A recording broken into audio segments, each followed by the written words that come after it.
Hey everyone, and welcome to Living by the Law, the podcast discussing fictional worlds and how wondrous and ridiculous they are. My name is Matt, and I'm joined by my co-hosts Jude and Guy. Living by the Law is not currently sponsored. If you wish to sponsor us, go to your collection of books and pick up the biggest and dustiest book and yell into page 294. We will hear you. We always do. This episode, we'll be continuing our discussion on the wacky world of Keys to the Kingdom, the young adult book series by Garth, where people turn to 100-mile-long whales and 12-year-old boys are forced to save the universe.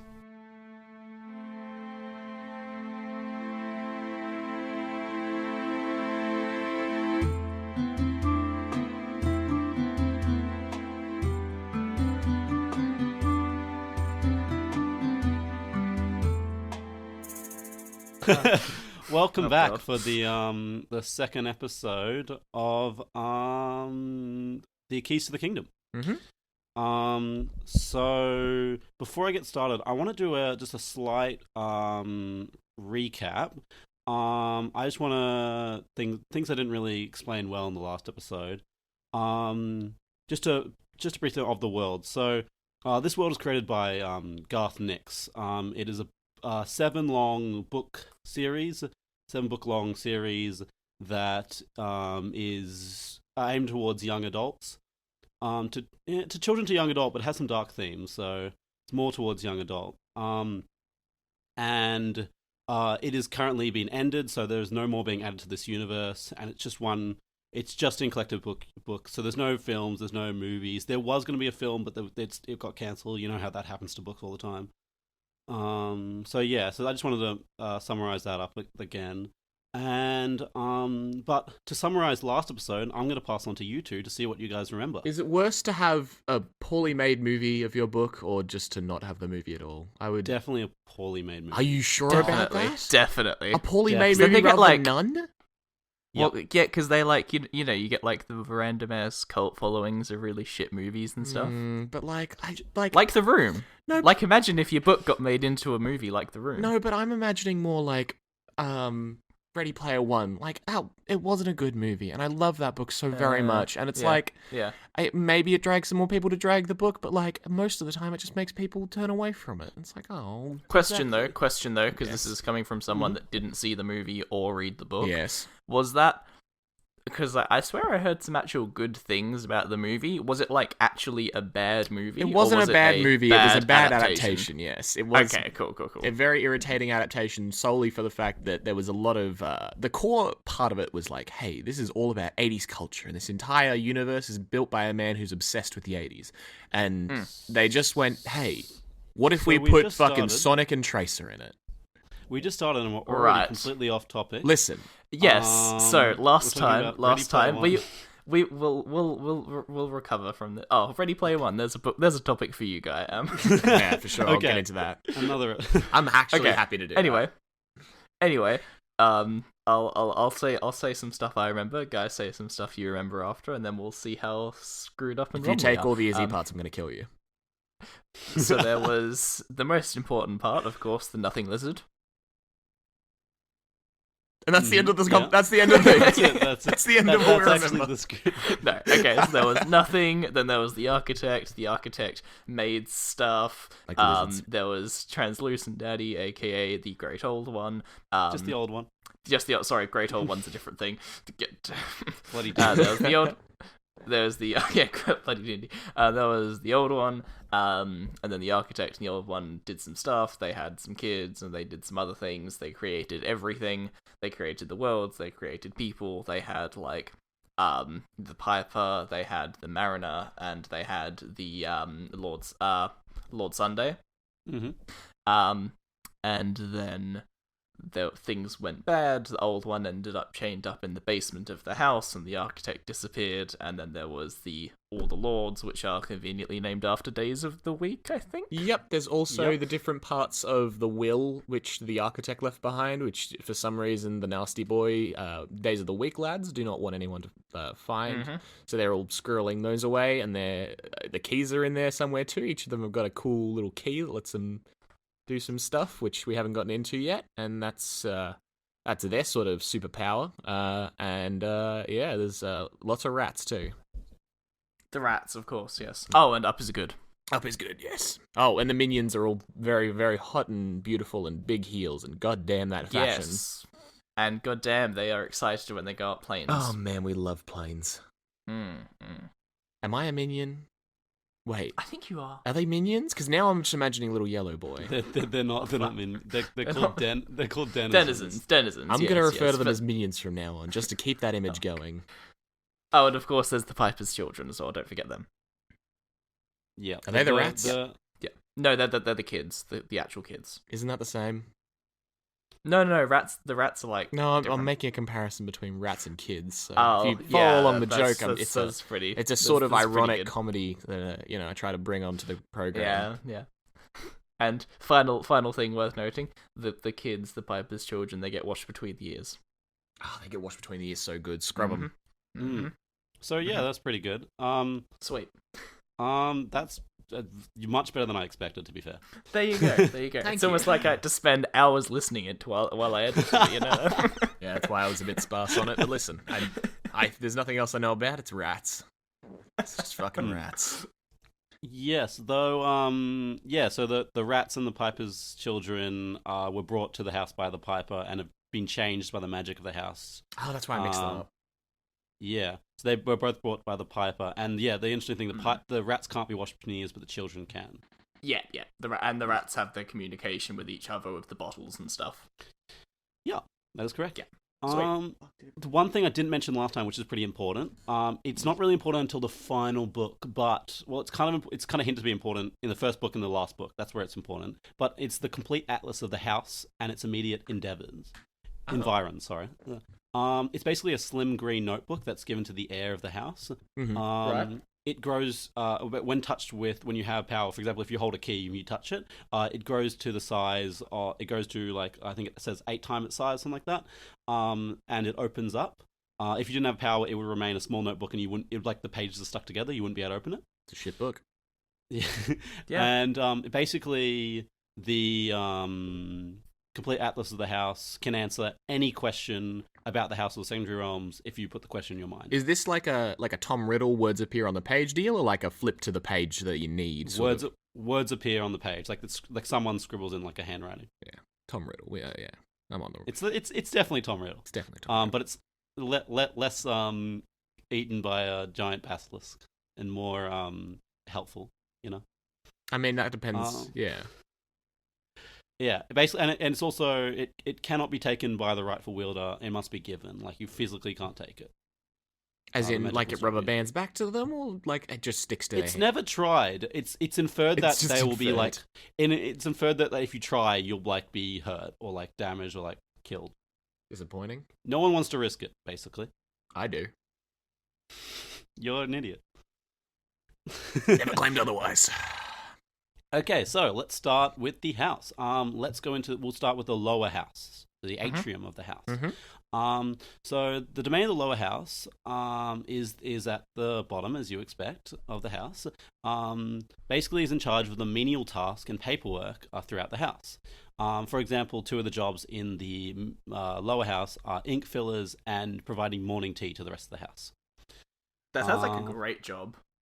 Ink and Yeah. tea. Providing tea. I could do that job. Providing morning tea, because tea is from last time, tea is an economy in the house. Everyone loves Yeah. tea. The denizens. Wow, tongue. Denizens particularly like tea as well, don't they? They do. Well, They very everyone much like does, it. but yeah. Is like a crazy obsession, or just a that's some good tea. It's like there's a lot of, it's basically like a luxury to have tea, but some people are provided tea as their job. I just took a big gulp of tea right then. That was it is a luxury. The areas of the lower house that we know about are Doorstop Hill and its offices, the antechamber, Monday's day room, and the lower coal cellar. Doorstop And Hill lower coal cellar is where Old One is. that is true. The lower coal cellar is where the old one is. We'll get Down into that big basement. Yeah. Kind of get into that. We've already gone into it quite a bit, but yeah. Doorstop Hill and the offices is where many of the denizens work. And this includes some of the Piper's children. Additionally, doorstep hill is where the front door of the house appears in the lower house. The antechamber is a huge room where denizens wait to see Mr. Monday. It's basically a vast field.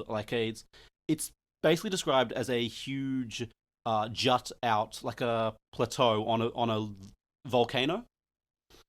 That is somehow itself a room, but it can fit a volcano. So, like, with the rooms, are they like actual worlds? Or are they like? I'm confused. Is this like a sort of abstract room concept, or is it actually like there's walls and a floor? It's just really big. Exactly. There are walls and floors. Ah. There are walls, floors, and there's a ceiling. Every part of the house is described to have a ceiling. So it is weird. So everything, it feels spacious. Like it's so big, it feels like spacious. You're outside. This is a very luxury penthouse. It's like, got a lot of for space. example, Monday's Antechamber describes as an enormous veranda built 2/3 up the way of a mountain, or actually a volcano. That's but stylish little veranda you got there, my man. yeah, exactly. But it is still described as a room. That's the thing. Yeah, so this is where the denizens would wait to get things signed off to do, because you can't do anything without getting a sign off from Mr. Monday. Right. But as we'll get into, it's not doing his job very well. The coal cellar is a deep pit in the bottom of the lower house, where denizens are made to mine and shape coal for the house. Shape? So shape coal into cubes. Oh, why? Yeah. Because that's how I like it. I mean, fair. Hey, listen, easier to stack. This is the lowest point in the house that we know of. It is described to be really close to nothing. It's also one of the lowest jobs in the house. Denizens are usually sent down here as a punishment. And as you said, this is where the old one is imprisoned on his clock face. Yes, with the nasty puppets. Is that like a separate thing, or is he just kind of in the middle of the workspace? Because I feel like that would be a little bit of a downer on my sort of work. He's literally in the middle of their workplace. That's a downer on the work. If I I was at my work at my retail office store, I would and there was just a dude kind of hanging from a thing in the middle of the store. It'd be a bit of a downer, and I don't feel like it would affect sales very well or employee morale. I just don't know if corporate's making the right decision by having that dude there. Morale's pretty low in the lower coal cellar too. Actually, yeah, especially because if they get close, the old one doesn't like denizens, so he will kill them if they get too close. Okay. He'll basically just rip their heads off. Oh. It is described in this that someone got their head ripped off by the old one, and he's still walking around in the lower coal cellar looking for it. Perfect. How? I thought. What? Okay. I thought removal of head was one of the ways that are... They can survive for a time. So it's not ever given the time they can survive, but some can survive a time with the head off. As long as you get it on in time. But he's still searching for his head, so... There's just a headless denizen walking around. I'm also thinking about because the great old one isn't going anywhere. What did he do with the head to let the guy lose it? Is he just holding it up like a game of keep off, just up in the air, can't touch it? He just threw it away. How hard can he throw it if this dude's been looking for it long enough for it to be a story? Oh yeah, he's still looking for it. There's Greg. Oh, he's I mean, he's literally blind and deaf. He could just be walking around. Yeah, but it doesn't take that much. It doesn't take that long to start dragging your hands around and just do a spiral. Surely. It's also it's a few miles wide and. But I come back to my original point. How fucking strong is the old one? Fuck, I keep saying great. You'd get lost so easily when you don't have a head. I just feel like there's some questions. I think you're very overestimating your abilities at this point without your head. Listen, there's no way to test it, but I think I'd do pretty well. Yeah. So anyway, there's the coal Monday, after the coal cellar, there's Monday's day room, which is a large, expansive office of the lower house where he lives and works. Monday lives and works. There is part of this day room is the 7 dials. So the 7 dials are a set of 7 grandfather clocks in a room off Monday's day room. They can be used to transport someone to to the current time anywhere in the realms. They can also They also reference that they can travel through time using the dials, but they never do so. Oh. They usually go back to the same spot in time.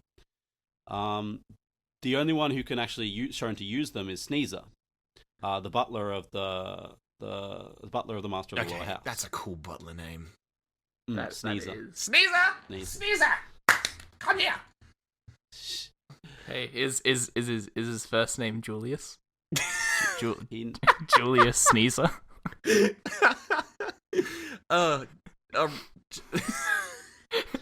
So this is my episode 2 is where I regret starting this podcast. You're welcome. Make the notes for then they're filing for my insanity. I remember you guys in a few messaging months' me when time. this started, and then messaging immediately after. I was like, yeah, sure. And you were just like, oh, should we? Should we invite Guy? Should we? invite? It's just going to be a lot of yelling. Okay, Day room in the dials. So Sneezer. Continue with Yeah. Sneezer. Sneezer. Well, yeah. That's basically the that's the lower house. The thing is, they never like go fully into detail. They only really follow the story, so you only get to know so much. You know. Right. Wait, what's Sneezer up to? Sneezer's the butler of the lower house. Does he just do that job? Does he work for Mr. Monday? Is his other task? Yeah. He just at the dials the whole time? Well, he's basically whenever he gets him he's his butler, so he gets him his juice and carries him around. Well, it's described when he carries them around, like he's the one who pushes his chair and stuff like that, because Yeah. he's his butler, you know. Okay. Oh, right. So, yeah, Monday has like a chair, right? Yeah, Oh, Okay. the It is- bathtub. Yeah. the bathtub chair. Yeah. Yeah. Fucking Good moron. memory, guys. Yeah, good job. So Mr. Monday, that's the trustee. So he's the trustee of the lower house. He is the master of the lower house and has the first key of the kingdom. Mhm. Mr. Monday is described as a pale, handsome young man with circled, hooded eyes, as if very tired. As I said, he is transported around in a bath chair device, which Sneezer rolls him around in. He is described as thin, thin with pale skin that's like tissue paper, but still young and have very handsome features. Yeah. Okay. Handsome and tissue paper features. What? Well, he's basically a handsome guy, but doesn't look after himself. You know. Tissue paper Yeah, to me okay. sounds like it's saggy and wet and nasty. I'm just thinking of paper mache, to be honest. Yeah, that's not too. Get your tissue paper out of the wash. I'll be completely honest. Right up until the point that you said the tissue paper skin and pale and stuff, I was legit just picturing Guy with big bags under his eyes in a bathtub. Why are you being mean to me? He also has blonde hair and blue eyes, so not. Oh, okay. really. Not like me. I look yeah. like Jesus. I don't look like a blonde-haired, blue-eyed fool. Yeah. Yeah. You're Jesus if Jesus was white. I've been told I look like Jesus about 6 times. Really? Yeah, I'm not joking. I didn't see it, but sure. Yeah. Yeah, it's odd. He wears robes around, so seen both in a red silk kung fu robe with blue dragons on it, wearing matching red slippers, and then also in a white bathrobe. Cool look. Mm. 10 out of 10. Monday is afflicted with sloth, meaning he is extremely tired and lazy all the time. Due to this, the lower house has suffered for 10,000 years under his rule of being very slow and inefficient. It's a lot of sloth. Right. Yeah, so all the trustees is one thing. All the trustees represent one of the 7 deadly sins. Along with one of the yes. 7 days of the week. As long as one of the 7 days of the week. And as you'll learn soon, the will actually represents each part of the will represents one of the 7 virtues. Oh my god. So Mr. Monday, as all trustees do, has 3 superior denizens who help him out. His dawn, noon, and dusk. So basically, they are his 3 superior guys he goes to do stuff. Dawn is described as a beautiful female denizen with a golden tongue, but little else is really known about her. Noon Wait, is literal? described- Literal golden yes, tongue? literal golden tongue. Literal golden tongue. Does she also have a golden tongue figurative? She's never really gone into that far, but it's expected that yes. Disappointing. Noon is a very tall, handsome denizen with a silver tongue, and he does use his words to describe to persuade people to do things. So he's very persuasive in the power of his words. So that silver tongue is both meant literally and figuratively. A lot of things in these books are described literally, and they're also metaphors. Like, he literally has a silver tongue, and he has a silver tongue. Yeah. You know? He wields a sword of fire and stands by Monday's right hand. Dusk is very similar to Noon in appearance, but instead he has a black tongue. Just like how Monday can only be in the secondary realms on a Monday, he only has control over Monday. These denizens are limited to. Dawn is limited to the hour of 6 a.m. to 7 a.m. Noon is limited from 12 p.m. to 1 p.m.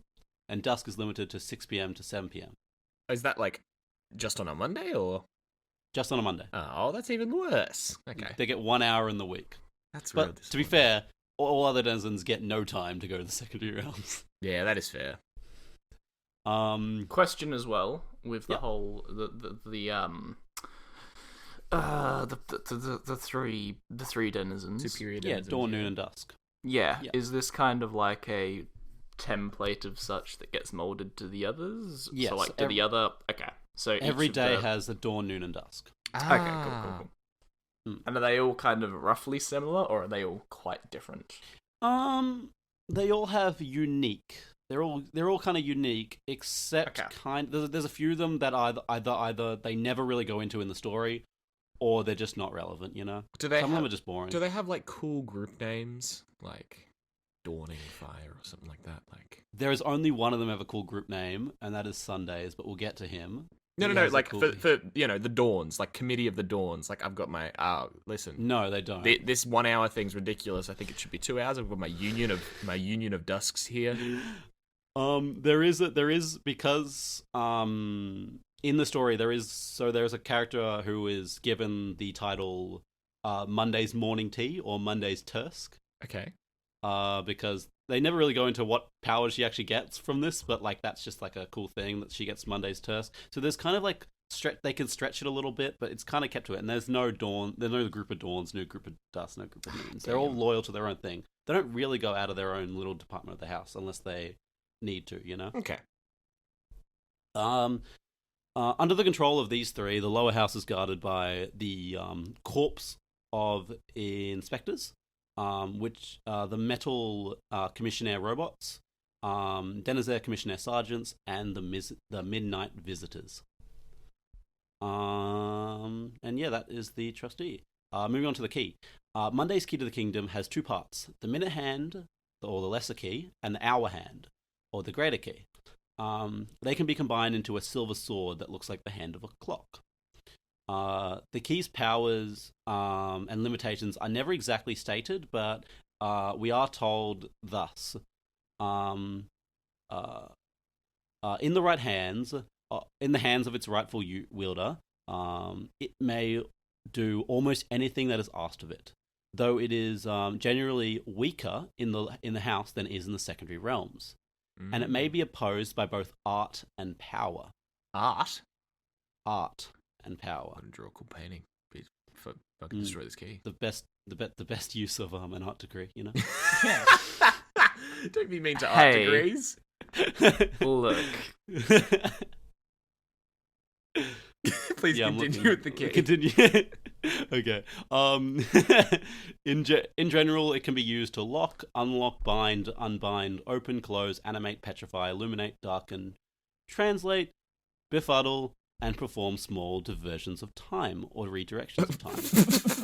just kind of whatever you want, really. Just kind of a general use They are key. literally keys to the universe. That's their point. They can do nearly anything you ask of them, as long as it's within their power. Yeah, but you kind of did a list there, and it just sounded like it was like, okay, we can use to unlock and lock. Okay, cool.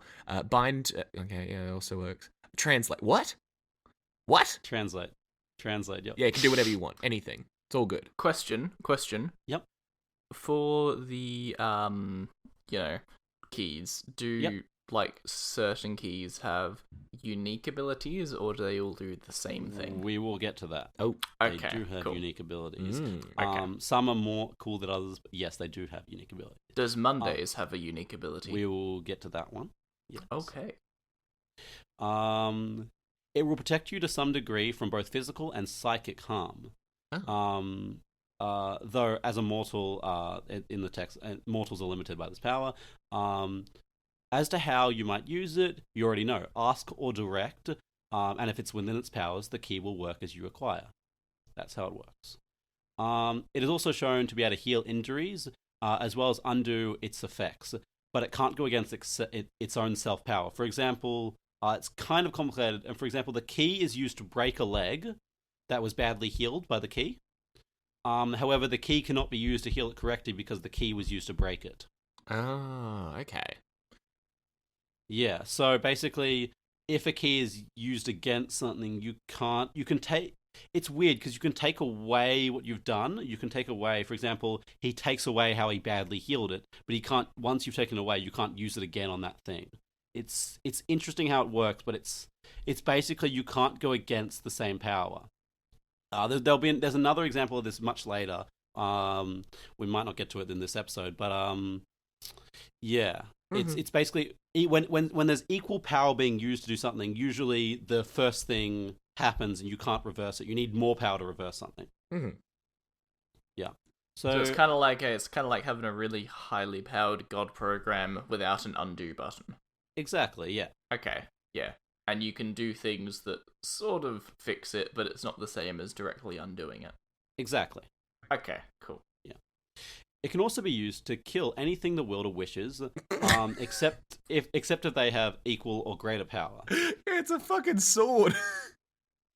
The key cannot be taken from the wielder, like the Atlas, unless it is given freely. Oh my god. This key, this key, in particular. So, okay, we'll get to the unique powers of Monday's key is never really gone into because it's the first key you get to, right? So it's kind of like being a key is what's special about it. But my kind of theory, because it says in particular here that the other keys never really do, is it's able to redirect time because it's two hands of a clock. Yeah, it can be used to stop and redirect sense. time, which makes sense for the powers of the first key. Thematically, for sure. Yeah.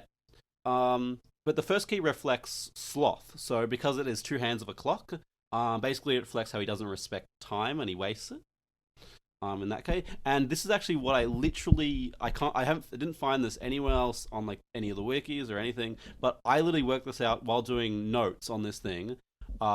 Literally like a couple days ago, it just clicked in my brain that how it's obvious that the trustees have the sins, and it's obviously that the wills represent virtues. That's obvious, but I didn't realize that the keys actually reflect what their sin is. Oh. And you'll see as it happens. I'll describe it to you. It's loosely, but it's still. I think it still works pretty well. Like the key, for example, the clock hands work really well. There are other ones that are better, but this one's really good. Forging ahead, gonna Still. make your own notes on the wiki page. Might have to. There you go. We'll move on to the will. So the first part of the will, Yeah. of the architect, was hidden, as described last time, was hidden in a single clear crystal harder than diamond inside an a box of unbreakable glass, inside a cage of silver and malachite. Malachite. Words today. Yeah, malachite. Which was fixed in place on the surface of a dead sun at the very end of time. Okay. Not only that, it is guarded by 12 metal sentinels who each take their post around the number. Every 100 years, an inspector will come and check on the will. They need a warrant and the code words from the previous inspector to be, or they will be killed by the metal sentinels. Even that, they don't cross the line of the clock. They can't cross the line. They're not allowed to. Even so, it managed to escape. Wait, the wheel? The will managed to escape with the help from outside. So the will is a this character. Where protagonist comes into it, being the one that helped it? Or? Actually, no. Is it Translucent will Daddy? is Please tell me it's Translucent Daddy. It's not Translucent Daddy. It's actually Monday's Dusk. Ah. Monday's Dusk has seen what and this is a good quote from the book. It's sometimes it's easier to see the light when you stand partly in shadow, because he stands as dusk. He stands behind Monday. So it's kind of the thing was when you're kind of cast to the side, you can see the problem. When you're outside. But basically, so Monday's dust frees the will, which picks Arthur. We'll come into that later. But basically, the will is a character. So each will has its own personality, and they talk, and they have their own form. This will, the first one is it represents fortitude. So it's determined and never gives up, that kind of thing. What are they called in the book? Are they, because if they're all called Will, then I'm probably they're all called Will. I'm gonna hang up. Sorry, I can't. They're all called Will. They're all called Will, but you'll never have two parts of the will at the same time in the same place. Okay, do they kind of merge into the same thing exactly. at some point? Right. Exactly. Okay. So when two parts of the will meet, they merge into one. Okay, and we'll get to that. Makes it easier. At the end of the first book, the will takes the form of a lady and calls itself Dame Primus. So, Dame Primus, and they all form into to the lady Dame Primus. Basically, this will, before it becomes Dame Primus, takes the form of a frog. Some parts of the will choose their form, some parts of the will are cursed into that form. And basically but the frog is interesting because it can speak on its own, but it can also hide in people's throats and speak through them. Terrifying, but sure. Yeah, it can claw down your throat and speak through you. Oh. Kind of weird. Why? I hate that. Why does it need to do that, though? Because it can speak for itself, so why does it need to get into my mouth? So it can hide and also control you, but yeah. Yeah, pretty creepy, yeah? Yeah. Wait, let's go with that. Uncomfortable silence. So, now let's get on to just a small story bit. So we're basically just going to keep up the story bit. The main story is at the very end of the book, which is what I want to talk about, because it's really interesting about the law at the very end of the book. But we'll just we touch on the main points in the first book. So, because each book, 7 books, 7 days, 7 parts of the house. Each book takes place in one. So Arthur Ben Halligan is the main character. He is a 12-year-old boy who is basically, the story is thrust upon him.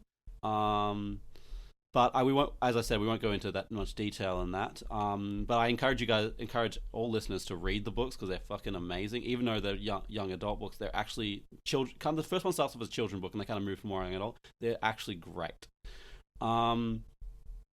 Basically, at the end of Mr. Monday, he does a bunch of stuff, but by the end of the book, the first part of the will has been freed. Arthur is deemed to be the heir to the kingdom. He has overthrown Mr. Monday and has claimed the key of the lower house. How old is he? 12. Cool. Man, Monday kind of sucked. Voldemort couldn't defeat a baby, so we're going off a low baseline for villains here. That's a good point. Mr. Monday is then imprisoned at the end of the book. Where? In a prison. It's never described, okay? I mean, fair. He's just imprisoned. He's just gone. Yeah. To be fair, the book going, we'll lock him up. To be fair, he lives most of his life in a bathtub. I don't think he's in a hurry to go anywhere. Interestingly, all they had to do was lock the bathroom door. Interestingly, when he gives up the key, he loses his sloth. So he becomes active again, and then they lock him up? That's such a shitty thing. Yeah, but he's still been an asshole for the last 10,000 years. Hey, listen, we all make mistakes.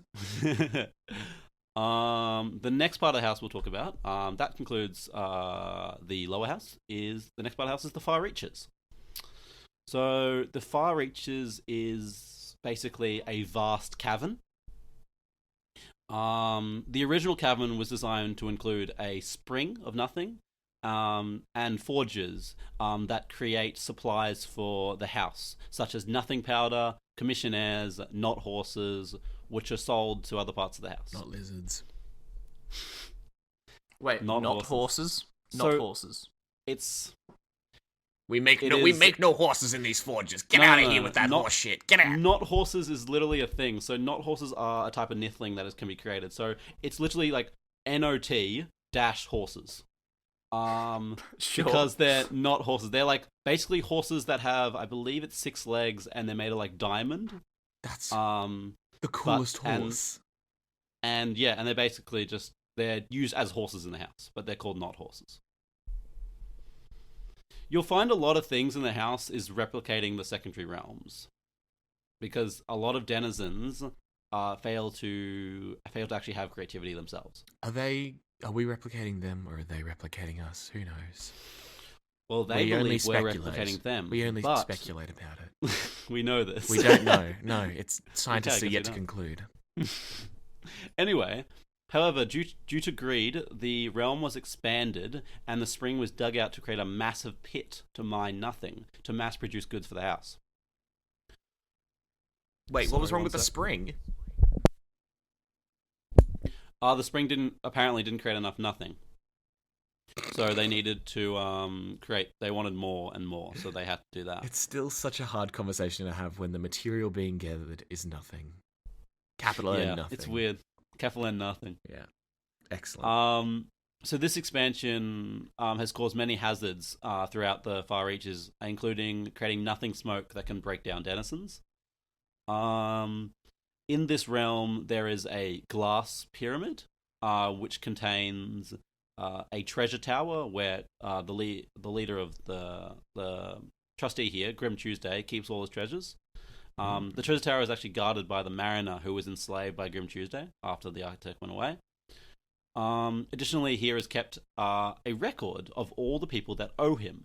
This includes other days and his workers. You see, in the pit, everything has a cost, including the air the denizens breathe, which actually cost them more than they can ever afford, keeping them trapped, enslaved forever. As in, like, one breath is like, $10 billion, bye. Or is it like, It's described like that, yeah. Okay, cool. I think there's a It's Doctor Who basically- episode about that. Yeah, it's indentured workers. So they basically they only get paid if they find nothing that is usable nothing. That's when they only get paid, and they never find enough to pay back so they'll be free. Is there unusable nothing? Like if they actually find like nothing that can be shaped. It's never really gone, but they say usable nothing, so presumably there is non-usable nothing. I mean, there's nothing smoke, which would probably not be a great thing to work with. Exactly, yeah. It's never enough because it's particularly words. It actually takes 4 months of constant walking to reach the bottom of the pit Nice. by foot. So you've probably got enough debt by then to never be able to pay it back, just from breathing. True. Additionally, they give every worker an apron, a nothing raincoat for nothing rain, a Strom lantern that is Strom? broken. Strom. There's literally, they go in the book, they're like, do you mean storm? It says Strom here. Okay. It's presumed as a typo, I think. Not a typo in the book's own lore. Like, someone wrote it, couldn't be bothered changing it in world. Like, not Garth Nix made a typo. That's like, they okay, that's literally... great. Like, they couldn't be bothered fixing it in world. Okay, breaking... Well, you reckon the odds are that Garthy boy actually like made that typo himself and just couldn't be bothered fixing it? So he's like, "Nope, it's I a was part of the literally world about now." to say, breaking out of the meta, I'm pretty sure that he just made that mistake, passed it off to someone. They're like, do you mean straw? And he's like, no, listen, No. I'm going to write an entire scene about this now. Fuck you. How dare you? Probably. And also repair clogs. They all charge for all of these, so high that they'll never, like, it's cost ridiculous amounts, you know? Clogs are those little wooden shoes. What are they going to do? Sorry? Aren't clogs those little wooden shoes? Yeah, exactly. Nasty. They're not very nice to these workers, you know? Bad These workers are forced to work, and if they don't, they are steamed with, like, high, super hot steam guns, which won't kill them, but is extremely painful and will take a really long time to heal. Additionally, they are branded, like with a iron branded on the bottom of their foot. But some denizens heal fast, so if it heals fast so they can't see the brand goes away, they are clipped. They're given a clipping on the nose or the ear. Yeah, so basically, other days how the workers actually get there is other days to pay off other days' debts. They'll give them workers. So they'll be like, this guy's been doing shit in his job. I'll give you this worker as payment for that debt. Okay, so all workers will eventually end up in the far reaches. I guess. They're described as being like billions and billions of denizens, though, so it's going to take a while. There's a lot of debt. How does because obviously there's every single denizen in the house is numbered, right? Yep. Is like your number have anything like, I don't know, say you were like in the top 1,000, does that make you less likely to end up as a slave in the far reach? Well, sorry, Yeah. a worker in the So if you're in the top 1,000, you're pretty damn high. Okay, top 10,000. yeah. So Top 10,000. You're probably less. You basically need to piss off your day or be really, really low to get here, you know? Okay, cool. Yeah. It's never really described what they did to get here. They just described that they were sold off. Is value also intrinsically tied to your number? I don't know. They never really describe it. I'd imagine so. I'd want a higher number worker. Oh well, in the worker they don't really describe it, but like everyone brags about their presidents. Nice, nice. There is also a train that rides to the bottom of the pit but only Grim Tuesday and his enforcers are allowed to use. He never lets the workers use it. Even the train, which is a super fast train, it takes 4 days to reach the bottom of the pit. They can't use the improbable stair to get to the bottom pit, and they can't use wings, because if you use wings, you attract a bunch of nithlings because of all the nothing. And if you use the improbable stair, you're so close to nothing, there's a big chance you'll just walk straight off the fucking edge. Nothing. Basically, yeah. Nice. So there are also storms of nothing in the bottom of the pit, which create many nithlings that attack and kill workers. This basically happens because the far reaches are so close to nothing; it's so impinging into nothing. The Grim himself has to stop these. He uses sunburst, basically a huge burst of sunlight to kill all the nithlings because they don't like light. And that's basically the far reaches. Any questions about that? What causes the other days of the week to get the debts to Tuesday? Is it just him supplying them stuff? Yeah, so he supplies them with the things they need. But I'd like assume that would be horses internal affairs. I'd assume you wouldn't have to, like, in a company, you don't have to be like, hey, I need to get this label maker so I can label the boxes so people can read them easier. I'll pay you $20 for this. I'll see. It is originally described as that was what it was supposed to do. So that's what it was supposed to happen, but he basically got greedy and said, I'll give you all these things, and everyone went like, well, sure, I'll buy some of those, yeah. I mean, I guess if he's in charge of the entire place, I mean, that's a monopoly. You've got kind of... Yeah, exactly. The whole thing there. Yeah, exactly, and people will want more than they can have, like, if they can have it, you know? Grim Tuesday is described as a tall, thin, but well-built man with black hair and no eyebrows. He wears a leather vest and silver gauntlets. The Grim is afflicted with greed, which is what made him dig more and more into nothing. Additionally, this greed has led him to steal great works from the secondary realms and put it in his treasure tower. The Grim is amazing at creating copies of things from the house and the secondary realms, as that's what he was created to do. He was created to create copies. However, his one thing that he lacks, and he envies humans for, is he cannot create anything original.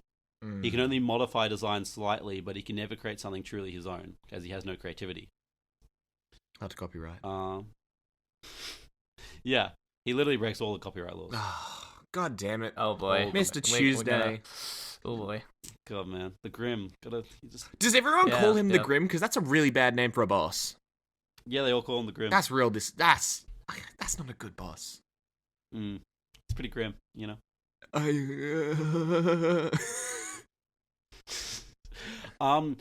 Tuesday's dawn, noon, and dusk is unique. Well, I'm just the joke. Got round. Yeah. So Tuesday's dawn, noon, and dusk are unique to him. As his pit grew too large, it was too big for just his dawn, noon, and dusk to handle. So what he did is he molded them all using nothing into one being, and then split them into 7. Oh, cute.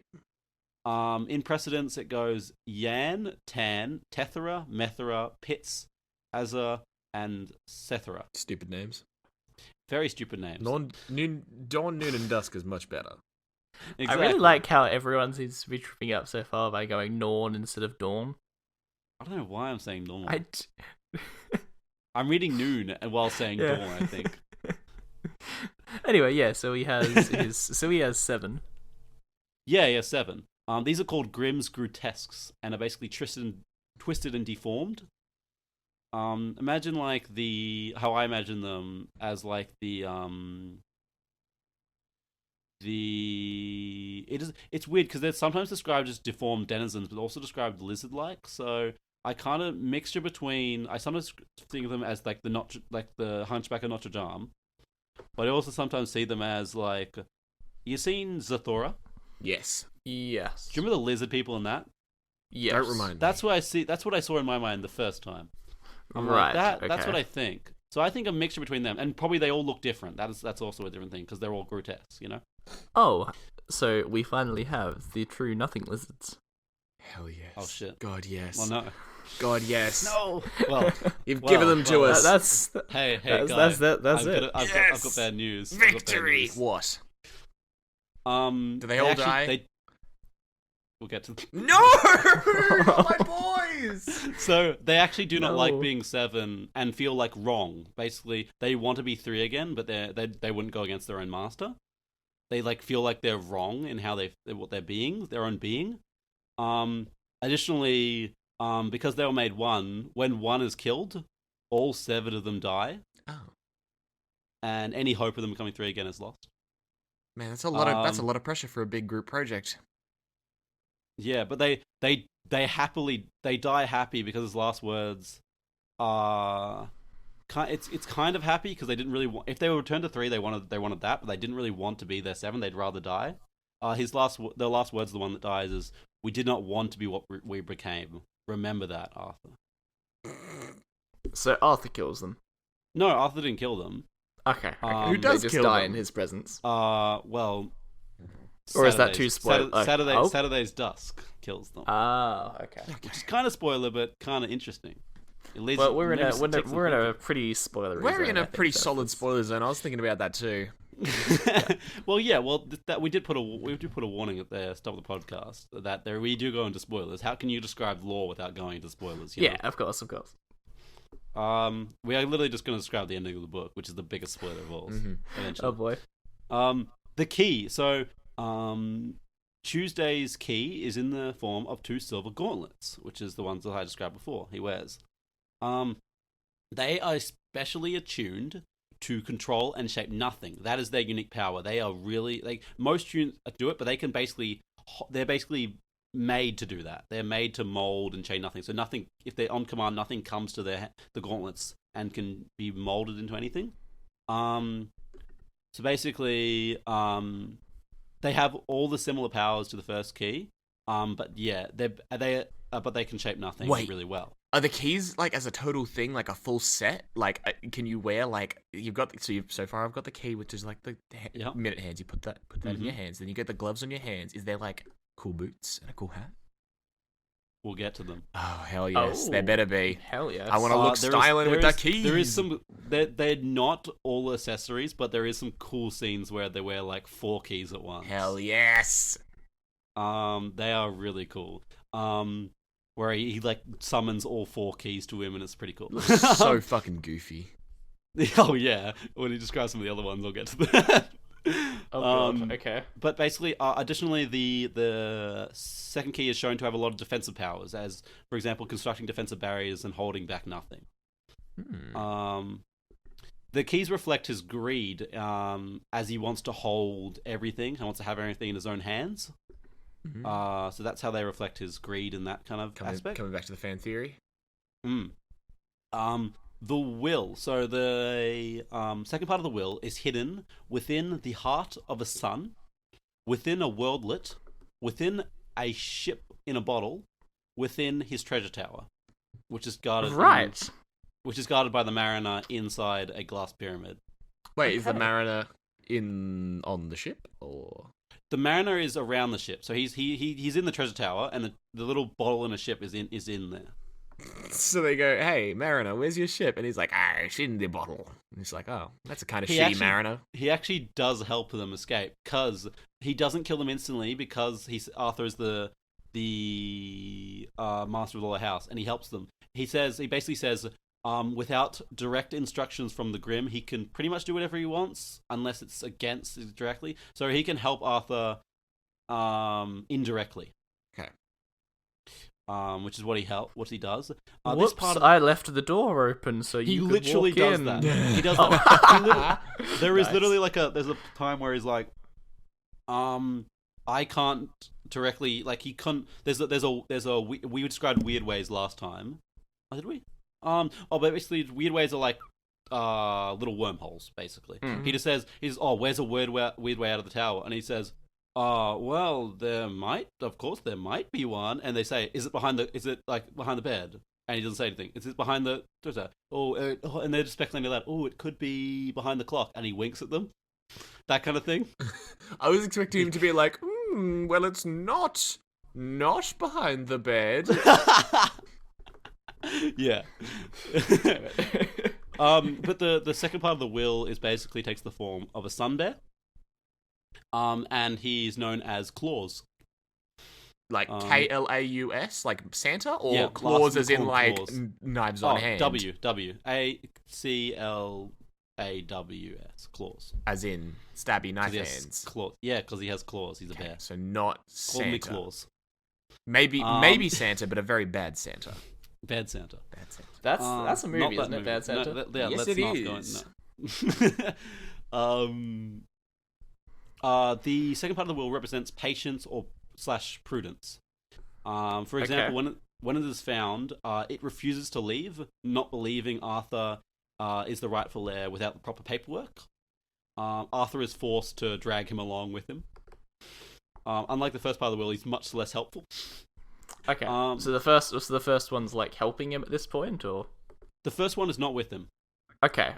What's she up to? So if the first part was with him, Arthur kind of got tricked into coming to the secondary realm, so she's not really here. It's a long. You have to read the books, of course, to know it's a cool story. But basically, like one thing it says, which is really interesting, it says, which is why the books kind of hint that the sins are bad, right? But virtues aren't always good. In the fact that the first part of the will always wanted to do something, but it never really had a good plan. It just kind of went along. It's kind of, you got to do it. You don't really have a good plan. Whereas the second part of the will, it says that I don't know if I don't have the quote written down, but the quote off the top of my head I believe is better to make no choice at all than to make a bad decision.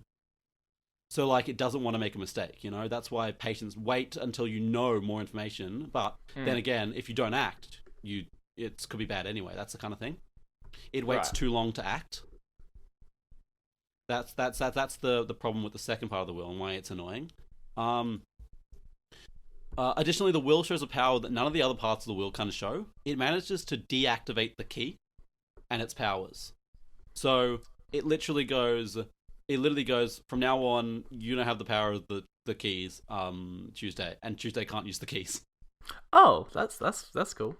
Yeah. But it doesn't give them to Arthur. We'll go into Arthur's tale now, just to so we can, because there's a little bit described in there. But that is a unique power of the will to be able to turn off the key. None of the other wills show that kind of power. That's a cool bear.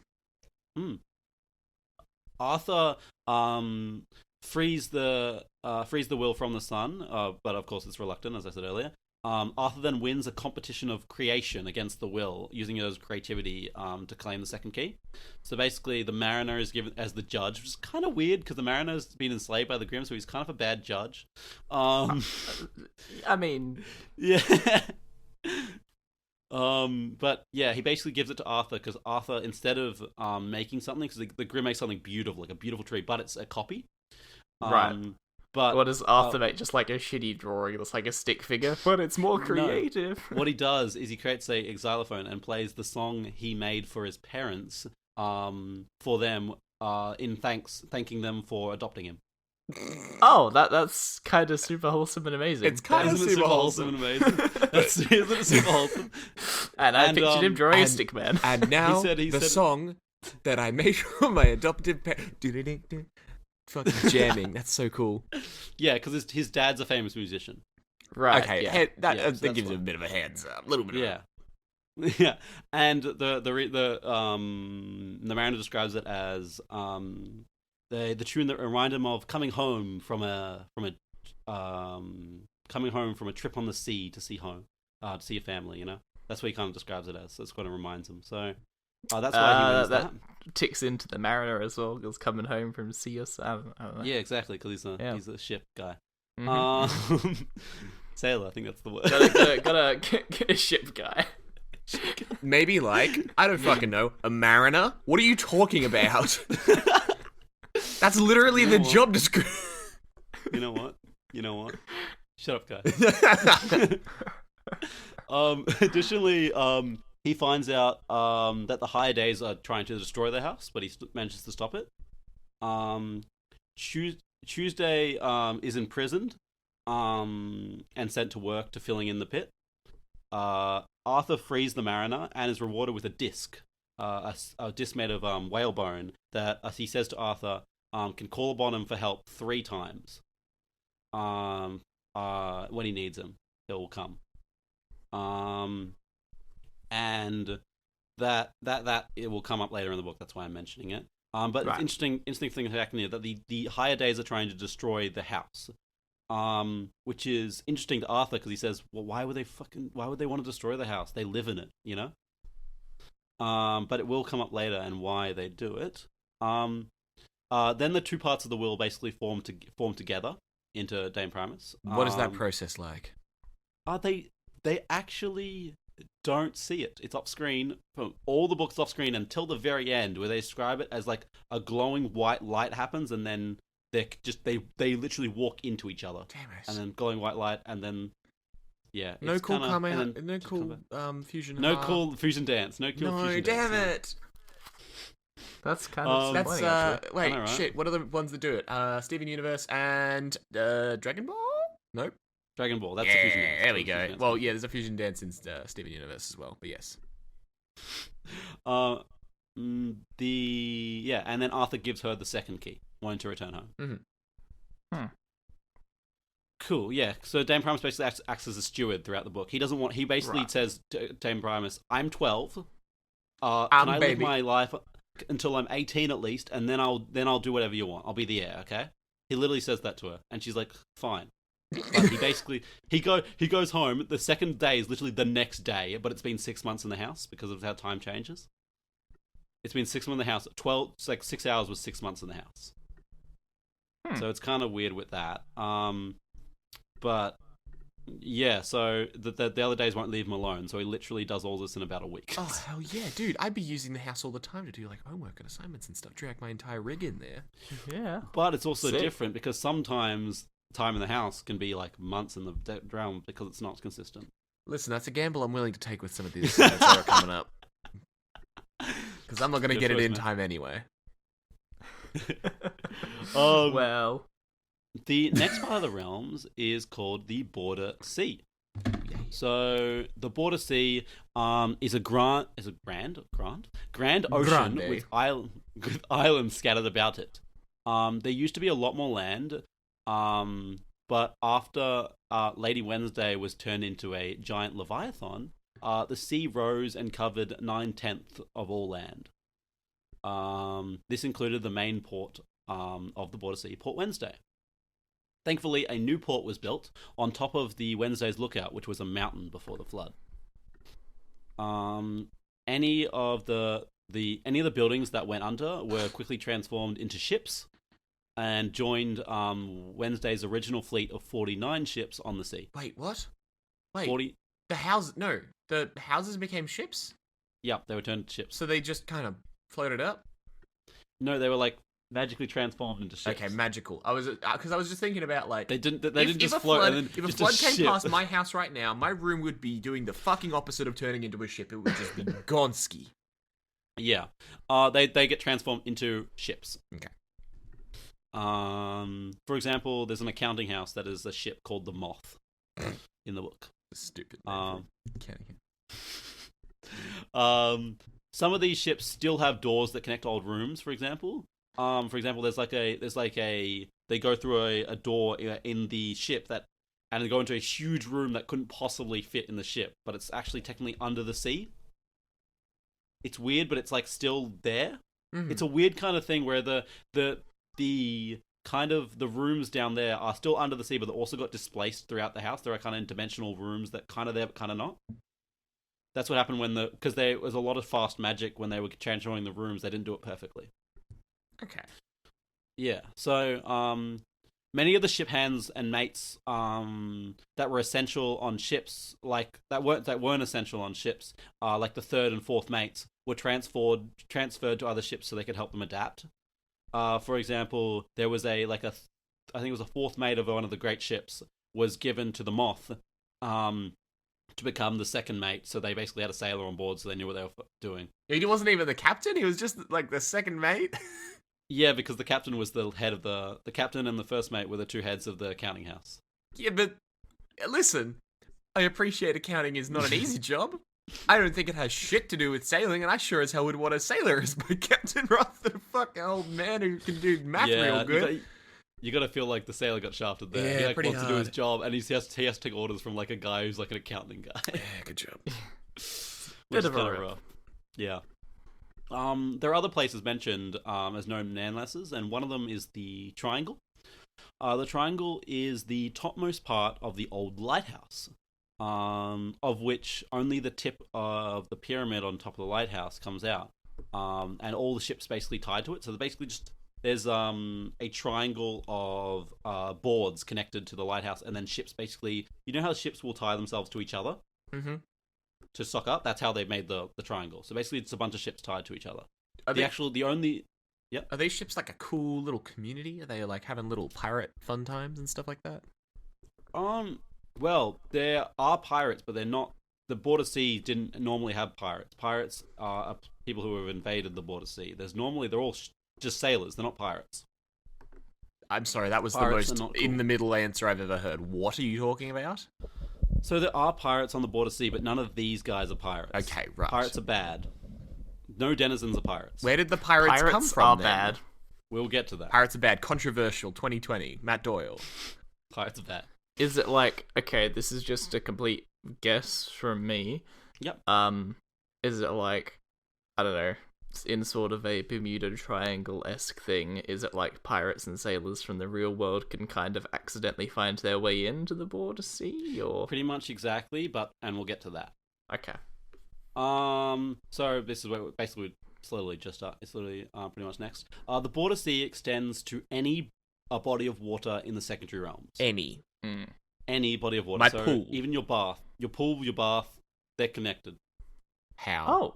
It literally says any body of water. How? How do I get to this Border Sea? Therefore, you can travel to anywhere from the Border Sea or to the Border Sea from anywhere, if you know how. Tell me the instructions. Tell me how to get there. I want to meet the cool pirates. It's never described. No! There's basically, if you want to do it, or like, it's basically described as there is a line of storms, like you see in most movies when they go through the Bermuda Triangle, right? Yeah. A line of storms that are impossible to cross, vicious lightning storms that protect the borders, basically.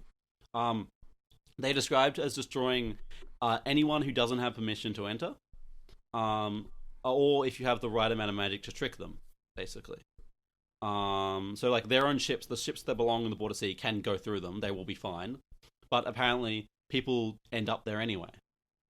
What? There are mistakes. So mistakes and people are let through somehow survive the line of storm. There are mistakes, okay. So the Storm of Sea also kind of, because it's a dimensional kind of rift, so it kind of, you go through the Border Sea, it's kind of dimensional rift through nothing to get places. It's also connected to nothing, so it's also a border of the house. So it's basically never described if the Border Sea has actual borders, or if the line of storms kind of appear when you intend.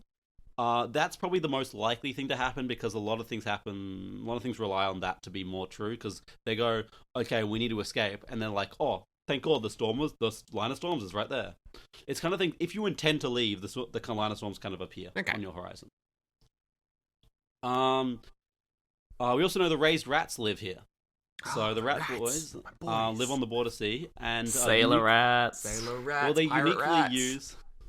They're not pirates. They're They're all sailors. pirates. Sailors. But they use steamships and even have a submarine. That is incredible. So the rats Which is are the most unique. advanced beings on the ocean. Yeah, because when the house was created, they didn't have that kind of thing, so they were given ships, and like all the denizens are like, why would you ever adapt? They're like, these are cool. We've got ships, and the rats are like, we can do better. Good can do on better, them. 'cause Good they- on these they're rats. They're also pirates, so mortals who somehow cross the line of storms. Usually their mortal creativity allow them to trick denizens. This makes them dangerous as pirates. Additionally, it allows them to learn magic, which many denizens struggle to do unless they're made for it. So it allows them to magic and grow powerful as pirates. One of those pirates is the pirate Feverfew, who will come up in the story. Is important to the story. One also interesting fact about the Border Sea is that everything lost eventually ends up there, but only if it was lost by accident and not on purpose. So if you Can I just put a small shout out to any musician friends? Think of all of your guitar picks that are in the Border Sea. Can I put out a shout out to all of my clumsy friends out there? Think about all those fucking socks, my man. Just think about all of them, just in the ocean. all of you, What? people end up in the Border Sea when you lose your Border Sea. Just people end up there. Okay.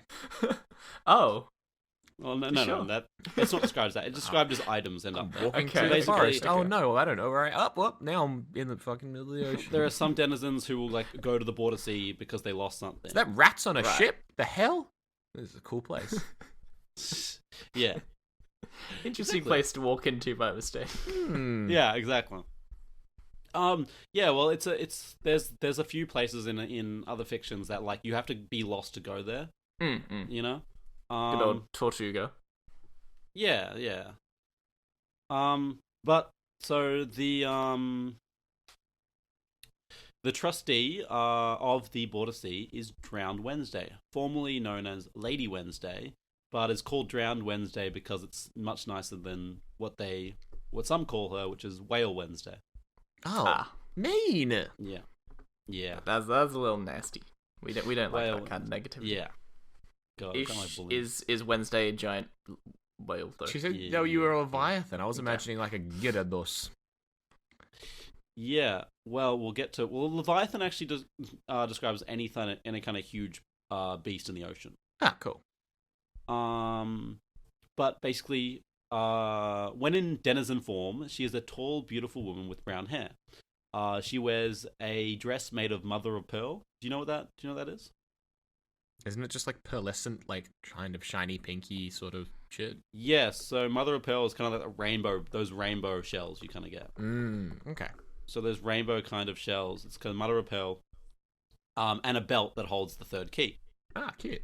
However, through her curse, she takes the form of a giant white whale, like Moby Dick. But this whale is 126 miles from head to tail. That's a big whale, my man. Yeah, and 32 miles wide, with a mouth that is 2 miles high and 10 miles wide. Jesus, Just think about that for a second. that's a big fucking whale. Yeah, she's mistaken for land when she's first seen. Yeah, That's some unfortunate fat shaming right that's there. not land. That's not land. That's no moon. Your Wednesday's so fat. She flooded 9/10 of the land in the Border Sea. Oh god. Please tell me that's somewhere in the book. No, it's not. That'd be No, no, your mama jokes, really? No, your mama jokes. So sad. Well, to be expected. Wednesday is afflicted with gluttony, Yeah. which is Okay. why she takes the whale form. All right, that makes sense. As we talked about in the last episode, she tried to free her part of the will because basically she just couldn't stop eating, and she was like basically probably the worst afflicted. She couldn't stop eating. She had to keep eating, which is interesting for denizens because denizens actually don't have to eat to survive. So she just had a craving that she needed to eat. She couldn't even control her cravings. However, the other days stripped her of a power of a key, which made her so she can barely hold her human form. So they didn't strip all power, but they stripped a lot of the power of her from her key. So that's why she has to take the whale form. She eats tons of food every day, which unlike denizens who go centuries without eating at all. She uses her powers to influence fish to basically swim in front of her so she can eat them. So basically, when you get to Wednesday when you see a fuck ton of fish. I mean, fair. Yeah. So Wednesdays has, like the other ones, a dawn, noon, and dusk. Nice. Unfortunately, many denizens that were loyal to Wednesday were consumed by her when she grew into a Leviathan form, as she was unable to control her eating. This included her noon and dusk, who were both eaten by Wednesday.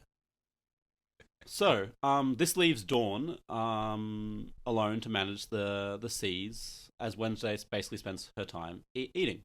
Dawn is described as an attractive, tall woman with straw-colored hair, which is held together by a silver fishnet. She carries around a riding crop, which is made out of a crocodile tail, and has the ability to change herself into a shark with golden wings. That's the coolest animal I've ever heard of in my life. What? A shark with golden wings, yes. Okay. She additionally has the ability to go through the line of storms and transfer through secondary realms much quicker than any other denizen ever seen. Like, usually it takes a ship quite a bit to transfer between secondary realms, but she's described as being able to transfer them through them in, like, seconds. Nice. She is very loyal to Wednesday and basically does her bidding on her behalf. To avoid being eaten, Wednesday uses the movement of her giant eyes to communicate with Dawn. It's never described how they usually do that, but like moving in certain ways give her certain messages. Okay. The third key. So the third key is a trident, which can change into any size for the user. The key's powers, at most keys, very similar to the other ones, but a few special powers, is that it has control over all fluids. The wielder, quote, naturally walks where others must swim or stand on a wooden deck. Basically, it allows you to walk on water. So low-key Jesus Trident, okay. Low-key Jesus Trident, yeah. Basically, like, when he's holding it, he walks on water, and when he puts it in his belt, he, like, slowly floats back, he slowly sinks back down into the water.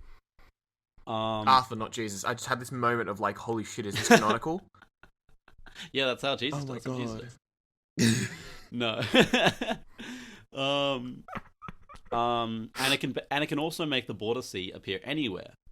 For example, water appears in Arthur's hospital room and drags him to the border sea.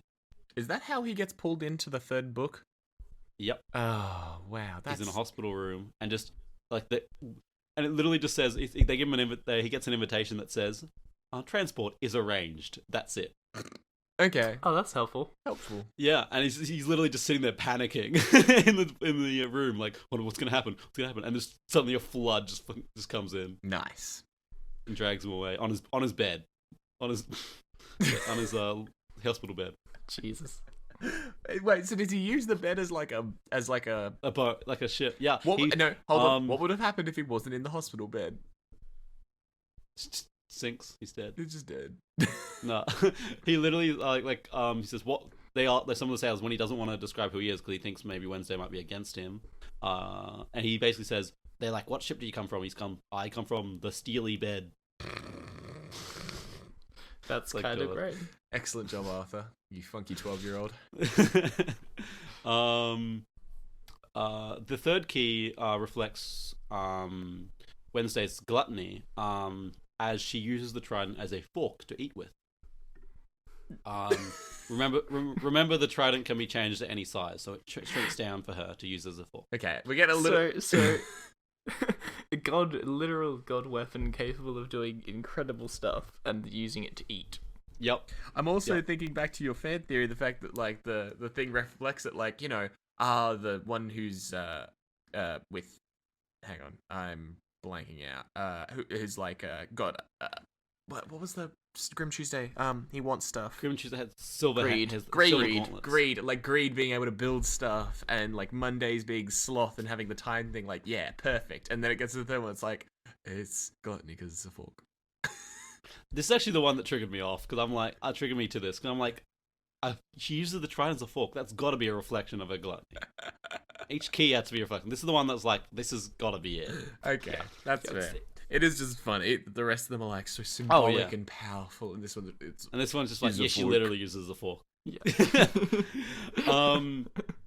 The will. So we actually don't know how Wednesday originally hid her part of the will, because it was obviously taken from her.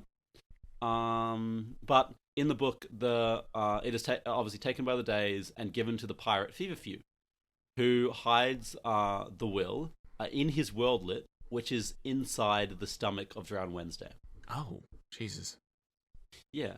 So basically, the will managed to escape from Feverfew with a few of his slaves, but couldn't get out of his worldlet.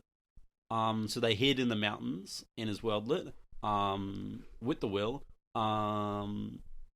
only staying from capture because of the will's small power protects them. So the Feverfew is in the mountains, in the worldlet, in Drowned Wednesday's stomach, in the sea. Yeah. Cool. Oh, thank God. Thank God we're in the worldlet where the will's supposed to be. At least we've gotten away from those pirates. Yar, I'm on the mountains now. Exactly, he's right there. It's literally his it's literally his home, so it's his den. Yeah. Like you're going right into his home. Jesus. Oh boy. This part of the will takes the form of a cup. And the carp is like in a fishbowl, and it can change the size of its fishbowl to big or small. What?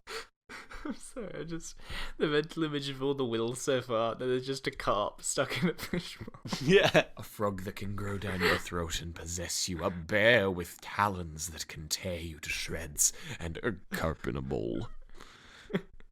Yeah, to be honest, it's probably the most pathetic one. I'm just thinking of all the others as well. What's his virtue? Go on. What's carp? What's the carp's virtue? Well, we'll get to that. But the carp basically hides in a cave and basically proclaims himself a god, as it has hundreds of escaped slaves basically worshipping the carp. The carp proclaims that one day the air will come and save them. Nice. I see. The carp has the ability to change its size, as I said, but on Arthur's request, it changed back into the normal fishbowl. When it usually, because in the book, when he meets it, it's like basically a huge fish, like I'd probably say the fish is the size of a car. That's a cool fish. That's a big carp. To reflect like its followers, that's what it does. It says, "I'm reflecting my followers," and then I'll like turn to a fishbowl so I can carry you. And it's like, oh, okay, I guess. If you say so. It's like the size of a gumball. He's not very happy like, about stick it. it in your pocket. He's not very happy about it, but he does it. So the carp has the ability to speak into people's minds who are particularly unsure or scared. So this is a ability that none of the previous wills show, but it is a thing that other wills later on show. So ability to speak into especially Arthur's mind, because he is the heir, so he's connected to him. The carp represents the virtue, you'll probably guess by now, but faith. I didn't guess. How would I guess that? I mean, because it's got the followers and stuff worshipping it. I also and they literally they say just wait until he comes and he will come. Like you just gotta have faith, you know. Okay. I have faith in the carp.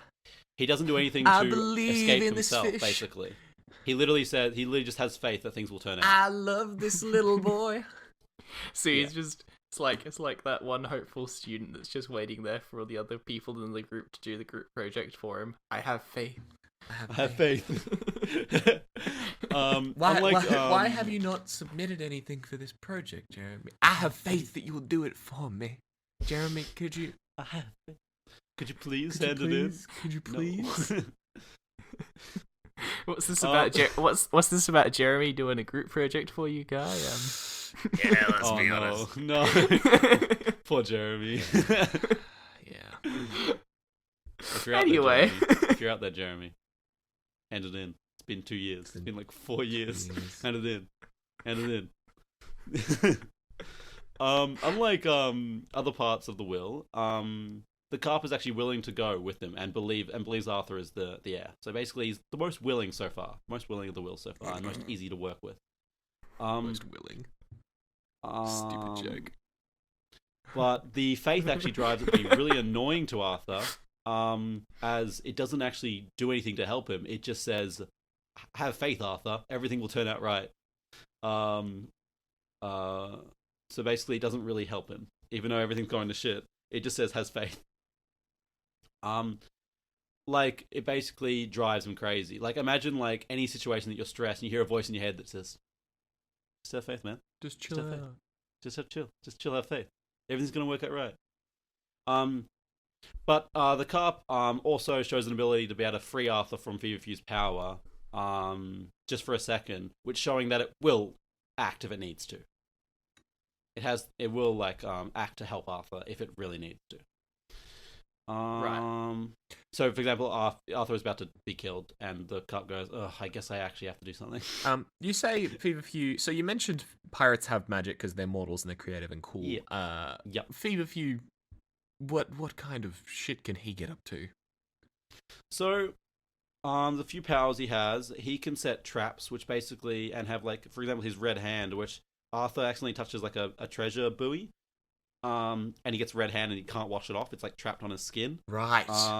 Additionally, he uses like Arthur uses like a mirror to communicate with someone else across the border sea, and Feverfew takes over that mirror. He interrupts the call and basically mind controls Arthur through the mirror. Okay. Until someone knocks Arthur out from behind because they see him going crazy. Thank God. Feverfew also shows abilities to be able to hold people, like with his mind, just hold people so they can't move. Additionally, convince people to be on their side, like make them so they tell him whatever they want, whatever he wants them to tell him. And what else was he? Oh yeah, he has unique durability, which even when his head's chopped off, and they say in the book that even a superior dancer would struggle to heal from. If you chopped off the head and threw dirt on the stub, it would be hard to heal from that because it's something in the way. But he easily summons his head back to him, and without even getting picked up, it just goes back to him on top of his head, and he's like, "Yeah, I'm fine. What do you mean?" The only way he dies is by he falls in. His head gets kicked into nothing, which even then his head starts to rise out of the nothing before eventually being dissolved. Oh Jesus Christ, that's terrifying. Yeah. So yeah, that's a bit of spoilers, but yeah. Go figure, the big bad guy gets killed somehow. Crazy. Yeah. So, the Tale of Arthur in this one. Arthur basically attends a morning tea invitation from Lady Wednesday, where she expresses that she wants to give up the key, but she can't until Arthur has freed the will. Arthur frees the will, and Wednesday is killed by nothing poison from the worldlet inside her stomach exploding. Bad deal. And she dies. She dies from that. Oh. So a tenant, yeah. so one of the trustees dies. Actually dies, yeah. Actually Wow.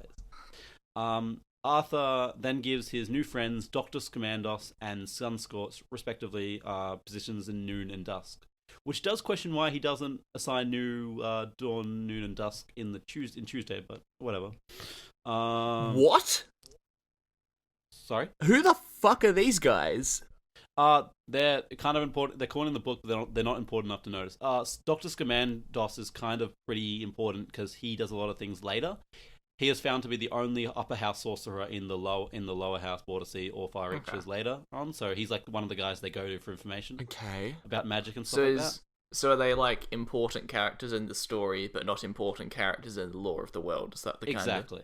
Okay, cool. I'm sorry, you just pulled out these absolute ripper names and you just kind of put them aside as if they were nothing, and I was like, oh. Dr. Scamandos have I and missed something? Sunscorch.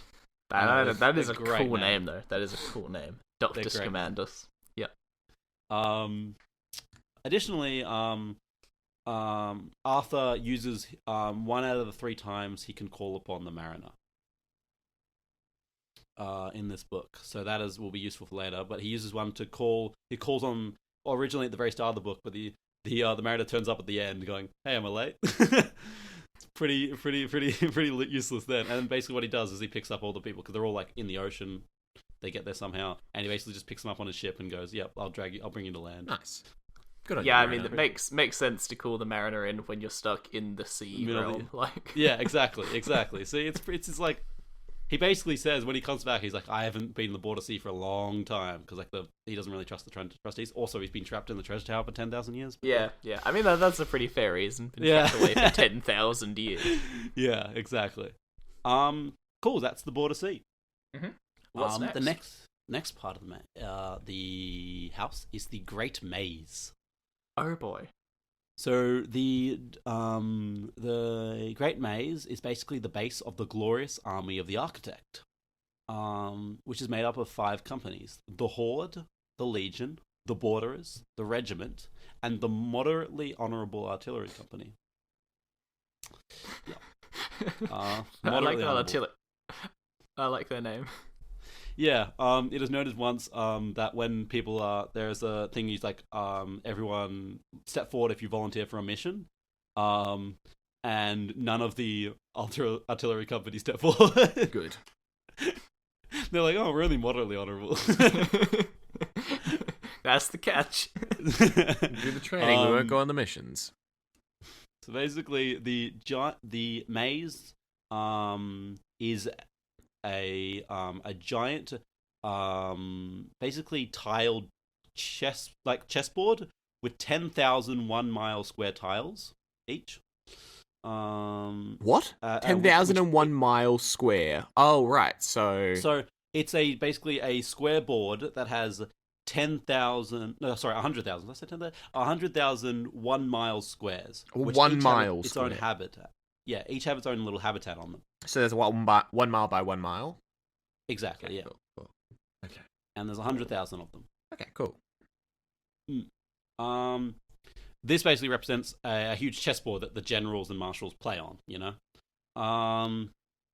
Once a day at sundown, each tiles change position, so the maze is very hard to navigate. And the only people who know how to position are the people who have access to, like, the scripts, which only if you are a part of the army do you have permission to open it. It will just, if it's touched by someone who isn't part of the army, it'll explode. Nice. Good defense. Yeah. Let me guess. Arthur's going to join the army at some point. Arthur's going to join the army at some point. Arthur's going to join the army. Of course. Yep. He does everything, man. He's Arthur. Of course. There are some fixed points in the maze though that don't change. Fort transformation is one of them. The cannon arsenal, the boundary fort, the citadel, and the square 500-500, which is the center of the maze. Right. Yep. Is it the center of the maze? It's just called 500-500, and it's said at the center of the maze. I don't know if that actually If works it's an even out. number of tiles, there's no center of the maze. It has to be odd. It's just called the center of the It's maze. not the center of the maze, though. Did you know it's called square 500-500? Guy, we're dealing in a world where nothing is nothing is something, but nothing And is that's also what you're nothing. arguing. I literally have worked. One of my uni projects has been working on a maze solver for basically a month now. I am so hardcore into mazes right now. Like my brain was trying to do this algorithm, figuring out where the fuck, like, what that meant or what any of this was, and I was like, oh Jesus. Okay, yeah, no, fine, all good. Just pointing out the mathematical basis behind it. Cool. It's a world where literally space and time are shared. Don't care, maths is wrong. Bad luck, Garth. Nick should have made it 1001. Is the basically fort transformation is the destination where new recruits are trained. They spend a year there before being transferred to a different section of the maze and become part of the companies of the maze. The cannon arsenal is controlled by the moderately honourable artillery company. Little is known about this part of the maze, basically. They never really go there. They have the boundary fort, which is located on the edge of the mountain range that makes up one wall of the Great Maze. The fort is basically the connection from the maze the house to nothing. It's an entrance to nothing. So they have 4 gates which lead a tunnel through the house into nothing, and the 4 gates are the first gate is this is the first gate close. So the closest to the nothing, they have the a clear gate which is made of immaterial and is entirely translucent. But is immaterial made of nothing? Yes. Everything's made of nothing, guys. Come on. No, it's just a stupid sentence. Oh yeah. Except it's entirely translucent, but has a shimmering part of it that is painful even to immortal eyes. The next gate along would be the bronze gate. Then you have the silver gilt. What? Then you have an inch thick gold gate. So there's the 4 gates, and basically the gates are opened at different times to allow different number of nithlings in, and they allow nithlings into the maze so they can train, basically. Okay. So they keep the army on their toes, you know. So let's just let the enemy we're trying to fight. Let's just let them in occasionally, just to keep our soldiers, you know. Literally, that's literally what they do. It's like a border, just occasionally opening their gates to, like, you know. How can I make this not horrendously offensive? Oops. I'm gonna. Oh God. Okay. I'm gonna move on. Dude, stop that. I think we should stop him right there. Can't let the Englishman speak too long. It's like a border being opened and an attacking enemy walking through. No, okay. Stop. Listen, we've got this trench way too well pinned down. We got to let some guys over here just so that we can give our guys something to do. Spice it up a little bit. Spice up life in these trenches. Man, I don't have feet anymore. I need something to entertain myself.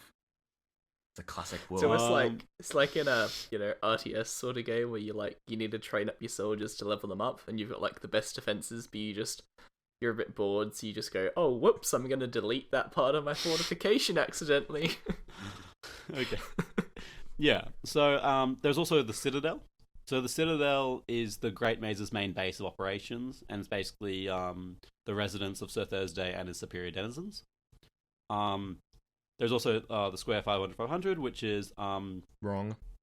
The one habitat in the maze that doesn't move. And the square is centered at the center of the maze, and if it is damaged, the maze will stop moving altogether.